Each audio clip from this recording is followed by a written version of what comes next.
আর ওই দেখেন কিছু লোক মারা গেছে আমাদের সৈনিকরা। ওই যে এদেরকে আমরা প্যাকেট করছি, হেড অফিসে পাঠায় দেবো। এরা আর কি মারা গেছে। আর এই যে কিছু গাড়ি আছে, এই গাড়িতে করে আমরা সোলজারদেরকে খাবার পাঠাই।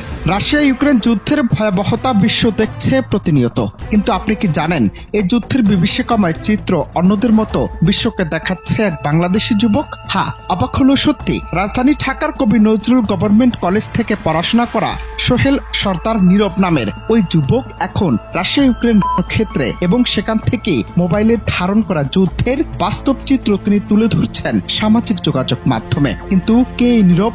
কেনই বা তিনি এই যুদ্ধে অংশ নিলেন? আর এই যুদ্ধের মূল কারণটাই বা কি? এখন আপনার দেখাবো আমার এক বন্ধু বমে উইরা গিয়া, তারপর ওর যে মেডিকেলের ইয়াটা ছিল সেটা কিভাবে হয়ে রয়েছে। চলেন দেখেন। ওই যে গাড়িটা আসছেন, গাড়িটা ওই যে দেখেন গাড়িটা, এই গাড়িতে মাল আনতে আইসাও বাস্ট হয়ে মরছে।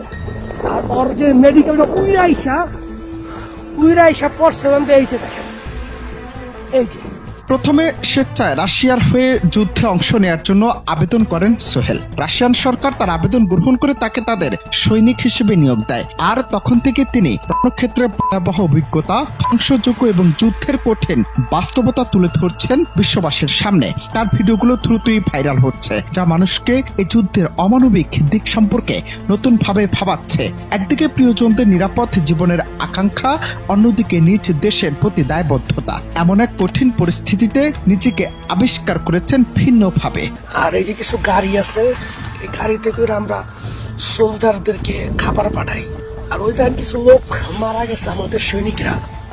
ওই যে এদেরকে আমরা প্যাকেট করছি, হেড অফিসে পাঠায় দেবো। এরা আর কি মারা গেছে 1, 2, 3, আর ওই যে একজন 4, যেটা অনেক আগে মারা গেছে, কিন্তু ওইটার শুধু হাড্ডিগুলো আছে। আর এগুলো সব দেহ। এই যে 1, 2, 3। ঠিক আছে, আমরা এই গাড়িটাতে নিয়ে আসি। এই যুদ্ধের মূল কারণ নিহিত আছে গভীর ভূরাজনৈতিক প্রেক্ষাপটে। 1991 সালে সোভিয়েত ইউনিয়নের পতনের পর ইউক্রেন স্বাধীন হয়, যা রাশিয়া কখনো পুরোপুরি মেনে নিতে পারেনি। ন্যাটোর জোটের সম্প্রসারণ এবং ইউক্রেনের ন্যাটোতে যোগদানের আকাঙ্ক্ষা রাশিয়ার জন্য বড় উদ্বেগের কারণ হয়ে দাঁড়ায়। রাশিয়া বরাবরই ইউক্রেনকে তার প্রভাব বলয়ের অংশ মনে করে এবং ন্যাটোর প্রভাবকে নিজের নিরাপত্তার জন্য হুমকি হিসেবে দেখে। 2014 সালে ক্রিমিয়া দখল এবং ইউক্রেনের পূর্বাঞ্চলে বিচ্ছিন্নতাবাদী আন্দোলনকে সমর্থন জানানোর মধ্য দিয়ে এই সংঘাতের সূচনা হয়, যা 22 সালে ভয়াবহ রূপ নেয়।